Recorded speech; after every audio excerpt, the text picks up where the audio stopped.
Hello everyone, welcome to my channel Banjare chef. आज हम बनाएंगे पंजीरी लड्डू या पिन्नियाँ। ये एक ऐसा जादुई नुस्खा है जो हमारी माएँ अपनी दादी नानी से सीखकर बनाती थी और इसके लिए उनको चाहिए होता था गेहूं का आटा।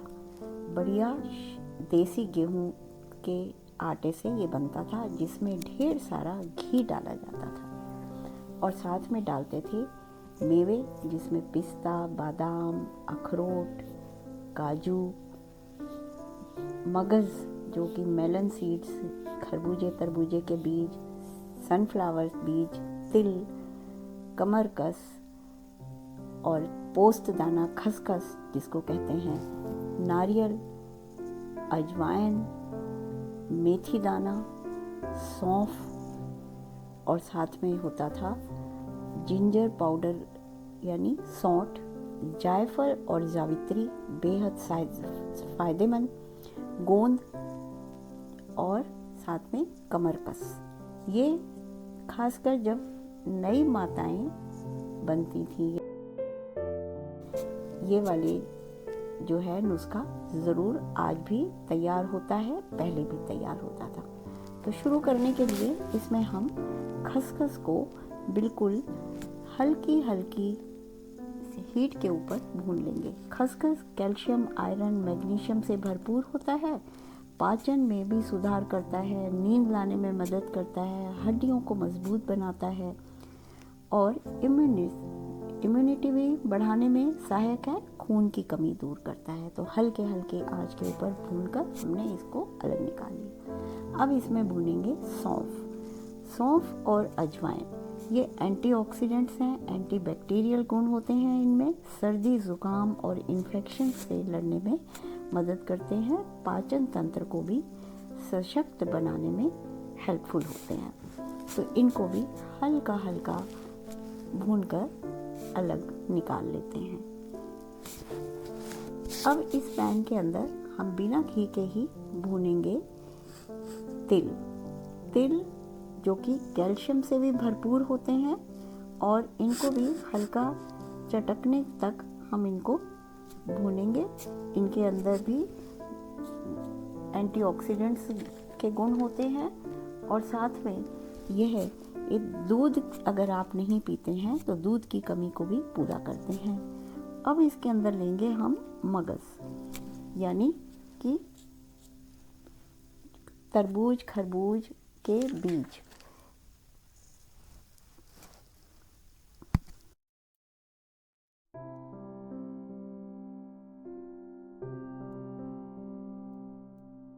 मगज़ जो है डार्क सर्कल्स बनने से रोकते हैं, एजिंग को रोकते हैं और ये इम्यून सिस्टम के लिए भी अच्छे होते हैं। इनको भी भूनकर अलग निकाल लिया।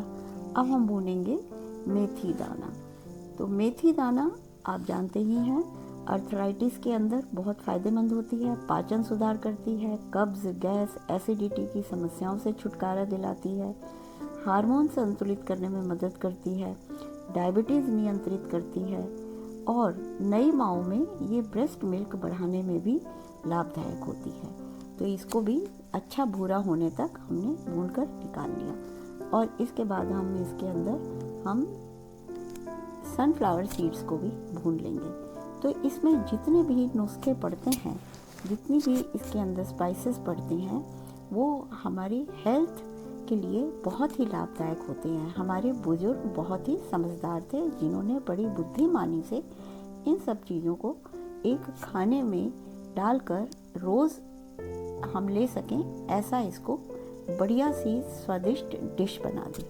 अब 2 चम्मच घी डालकर पैन के अंदर मखानों को हल्का हल्का भून लेंगे, जिससे इनकी नमी दूर हो जाएगी और क्रिस्प भी हो जाएंगे और इतना क्रिस्प हो जाएंगे कि इनको हम हाथ से तोड़ सकेंगे। मखाने भी गुणों से भरपूर होते हैं।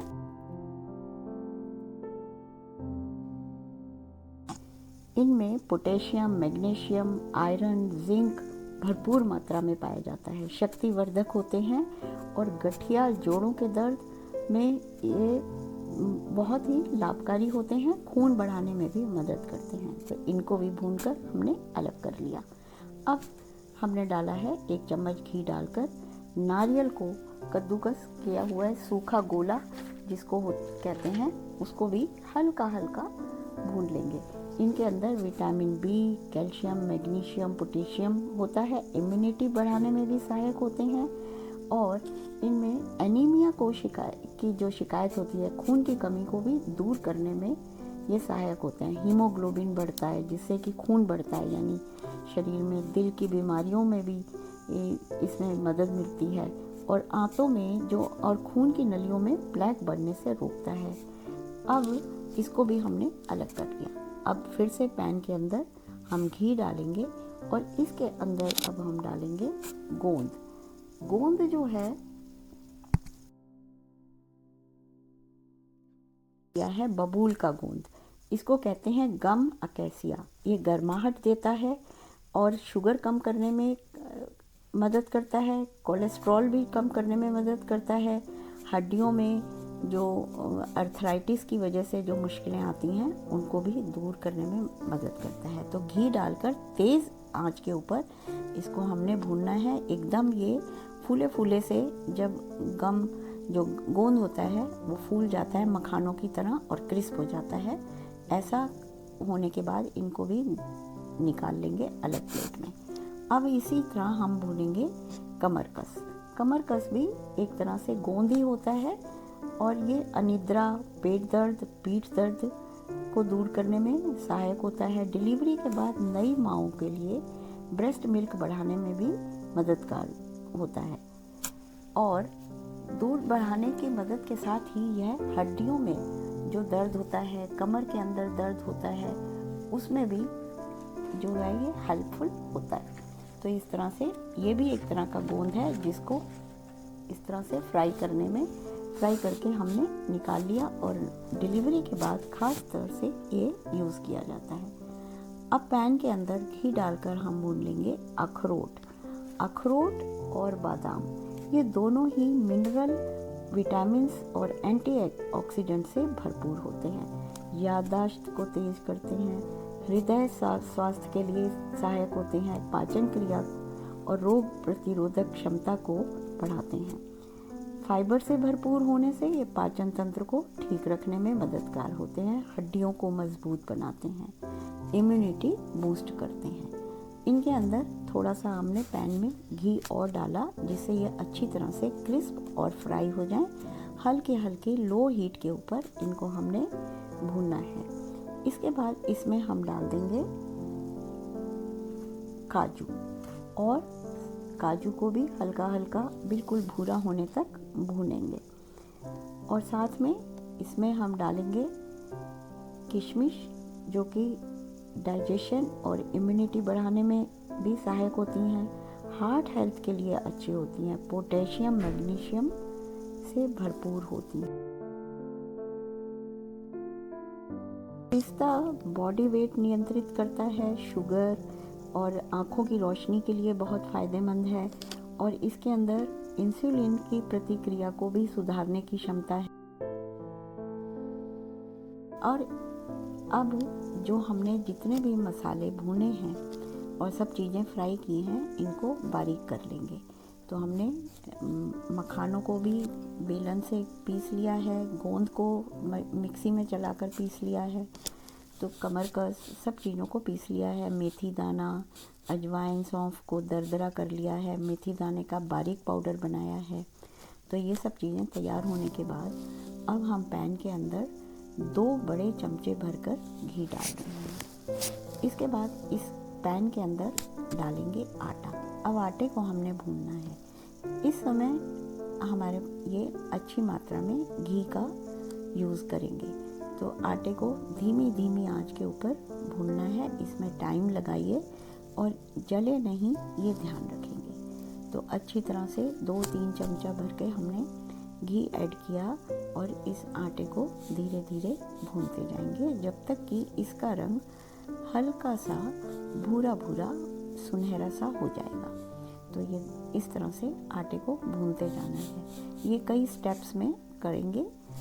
अगर आपके पास बड़ा बर्तन है तो एक ही बड़े बर्तन में या बहुत बड़ी कढ़ाई के अंदर आप धीरे धीरे भी कर सकते हैं। लेकिन मेरे पास ये मध्यम साइज़ का एक पैन है जिसमें मैं 2-3 स्टेप के अंदर आटे को भूनूंगी। ये मैंने शरबती गेहूं का आटा लिया है और इसको ये स्वास्थ्य के लिए अच्छा है, इसीलिए अच्छे गेहूं का उपयोग करिए, क्योंकि ये एक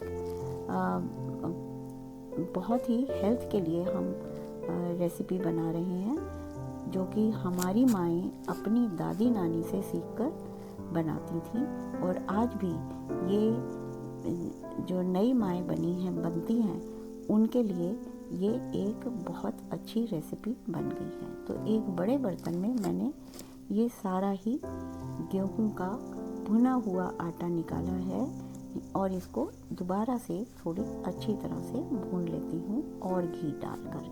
तो ऐसे ही आप इस आटे को अच्छी तरह धीरे धीरे बिल्कुल लो हीट के ऊपर भून लीजिए। इसके बाद भूनने के बाद अब इसके अंदर हम ऐड करेंगे स्पाइसेस और ड्राई फ्रूट्स। तो इसमें अब हम डाल रहे हैं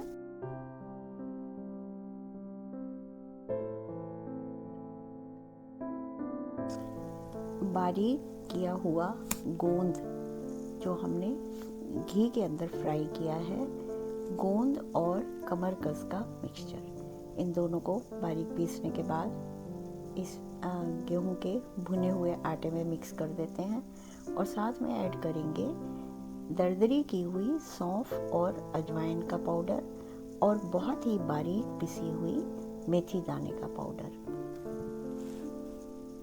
मेथी दाने को बारीक पीसिएगा, मोटा होने से ये कड़वा लगेगा। साथ में अब ऐड कर देंगे जायफल, जावित्री और इलायची का पाउडर।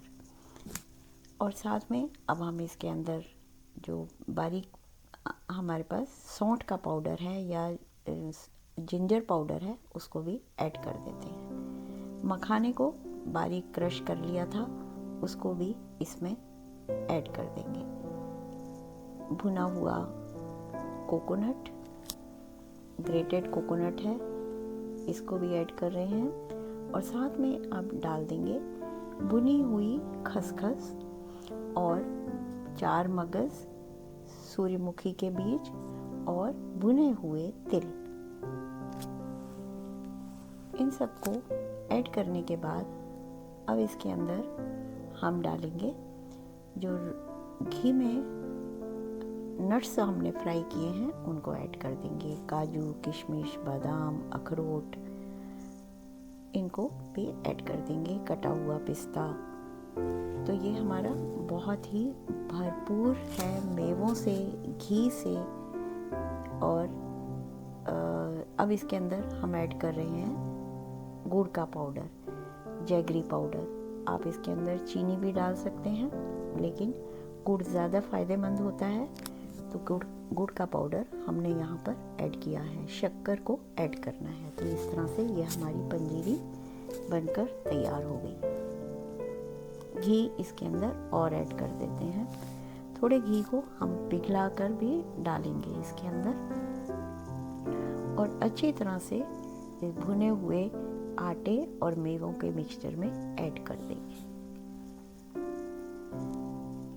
तो घी को मैंने थोड़ा पिघला लिया है और इस सारी पंजीरी के अंदर ऐड कर रही हूँ। ये बहुत ही बढ़िया पौष्टिक पंजीरी तैयार हो रही है। तो हमारी ये पंजीरी तैयार हो गई। इसको अब अलग रखते हैं। अगर लड्डू बनाने हैं तो उसके लिए एक पैन के अंदर घी को पिघलाएंगे और इसमें इस पंजीरी के मिक्सचर को डाल देंगे। तो 2-3 चमचे जितने लड्डू बनाने हैं उस हिसाब से आप घी को ऐड करिए। डालेंगे। घी हल्का हल्का पिघल गया है और पैन हमारा गरम ही है और हमने पंजीरी भी अभी गरम ही बनाई है।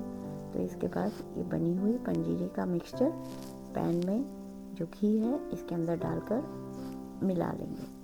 तो अच्छी तरह से मिलाने से ये घी घी भी ज़्यादा होने से लड्डू अच्छी तरह बनेगा। आप हाथ में डालकर एक बार बांध के देखिए, अगर लड्डू अच्छे से बन रहा है। ज़्यादा घी होने से लड्डू आसानी से बंध जाते हैं, और जब ये ठंडे होते हैं तो ये घी जम जाता है और लड्डू हमारे एकदम सॉलिड बन जाते हैं। तो इस तरह से ये मैंने पैन के अंदर अच्छी मात्रा में घी डालकर 2-3 चमचे घी और डालकर और पंजीरी का मिक्सचर ऐड किया, और इस तरह से और इनको अच्छा सा मिक्स कर लिया। और लड्डू बनाने के लिए हाथों के ऊपर मैंने थोड़ा सा घी लगा लिया है, जिससे ये लड्डू का मिक्सचर मेरे हाथों में चिपके नहीं। तो ऐसे ही आप हाथों में, हथेलियों में थोड़ा सा घी लगाइए, और उसके बाद जितने बड़े साइज़ के आपको लड्डू चाहिए, छोटे बड़े, उस हिसाब से इनको दबा दबा कर गोल गोल घुमाकर हथेलियों के बीच में इस तरह से ये लड्डू बना लीजिए। तो ये देखिए, बहुत ही पौष्टिक और बहुत ही अच्छे ये लड्डू पिन्नियाँ तैयार हो गई हैं। तो इस तरह से सभी लड्डू बनाकर अलग अलग जगह पे रखते जाएंगे। ठंडे होने पर इनको आप जार में भरकर आराम से रख सकते हैं, और इन पिन्नियों को और पंजीरी को आप 2 महीने 3 महीने तक आराम से यूज़ कर सकते हैं। मैंने इस अपने दोनों हाथों में थोड़ा थोड़ा घी लगाया, और इसके साथ जितने बड़े साइज़ के लड्डू आपको चाहिए तो वो बना लीजिए। तो मैंने भी अपने मीडियम साइज़ के लड्डू बनाकर रख लिए हैं। तो लड्डू खाने में जो है थोड़ी आसानी होती है। दूध का 1 गिलास के साथ में एक लड्डू रोज़ सुबह शाम जो नई माएँ बनी हैं उनके लिए फ़ायदेमंद है, और परिवार के सभी लोगों के लिए 1 लड्डू 1 दिन में खाना काफ़ी है, क्योंकि ये बहुत सारे हर्ब्स और स्पाइसेस से मिलकर बना है, जिसमें ढेर सारे मेवे, घी और जो जादुई हमने इसके अंदर स्पाइसेस यूज़ किए हैं, मेथी दाना और सौंफ, अजवाइन, जायफल, जावित्री, ये बहुत ही गुणों से भरपूर हैं। तो हमारे पुराने बुज़ुर्ग इतने समझदार होते थे कि उन्होंने ये एक बहुत ही स्वादिष्ट रेसिपी रोज़ खाने के लिए पूरे परिवार के लिए बना दी है, और जच्चा बच्चा के लिए, नई माँओं के लिए एक ये बहुत ही बेहतरीन रेसिपी है।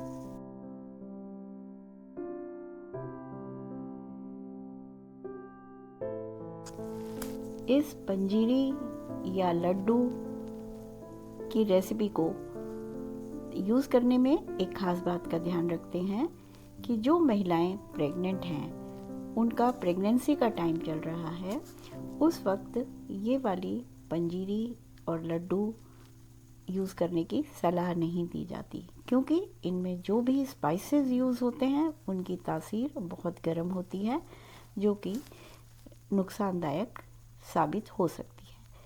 आफ्टर प्रेगनेंसी यानी पोस्टपार्टम ये पंजीरी लड्डू खाने का रिवाज है, और उसी वक्त ये पंजीरी लड्डू उनकी सेहत के लिए, महिलाओं की सेहत के लिए बहुत फ़ायदेमंद होती है। नॉर्मल कंडीशन में सभी लोग इसको यूज़ कर सकते हैं और सेहतमंद रह सकते हैं, इस बात का ख्याल रखिएगा।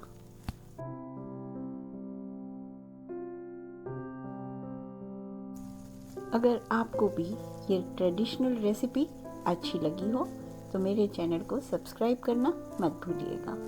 Thanks for watching. फिर मिलेंगे अगली नई रेसिपी के साथ। तब तक दूध का 1 गिलास भरिए और इस पंजीरी लड्डू का आनंद लीजिए।